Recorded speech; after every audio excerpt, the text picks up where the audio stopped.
Hello అండి, welcome back to tasty food రుచులు. ఇవాల్టి రెసిపీ వచ్చేసి స్నాక్స్ రెసిపీ.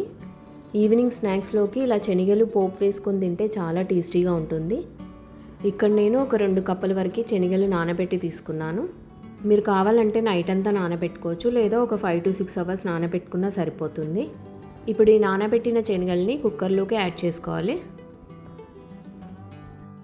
ఇలా శనగలు మొత్తం కుక్కర్లోకి వేసుకున్నాక ఇప్పుడు ఇందులోకి శనగలు మునిగేంత వాటర్ యాడ్ చేసుకోవాలి. తర్వాత కుక్కర్కి మూత పెట్టి స్టవ్ ఆన్ చేసి 3 విజిల్స్ వచ్చేంత వరకు ఉడికించుకోవాలి. 3 విజిల్స్ వచ్చాక కుక్కర్ ప్రెషర్ మొత్తం పోయాక ఒకసారి మూత తీసి చెక్ చేసుకోవాలి.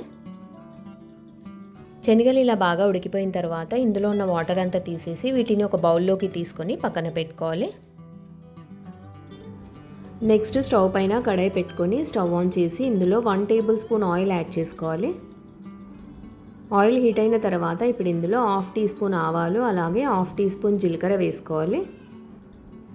తర్వాత 2 పచ్చిమిర్చి తీసుకొని ఇలా చిన్న ముక్కలుగా కట్ చేసుకొని ఇందులో వేసుకొని ఫ్రై చేసుకోవాలి. నెక్స్ట్ ఇందులో మనం ఉడికించిన శనగల్ని ఇందులో వేసుకొని ఫ్రై చేసుకోవాలి. సో శనగల్ని ఇలా కొద్దిగా ఫ్రై చేసుకున్న తర్వాత ఇప్పుడు ఇందులో కొద్దిగా కరివేపాకు వేసుకొని ఫ్రై చేసుకోవాలి.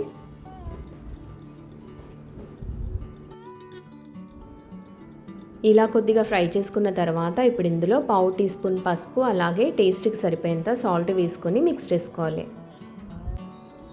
ఇలా మొత్తం బాగా మిక్స్ చేసుకున్న తర్వాత స్టవ్ ఆఫ్ చేసి ఇప్పుడు ఈ శనగల్ని ఒక బౌల్లోకి తీసుకొని సర్వ్ చేసుకోండి.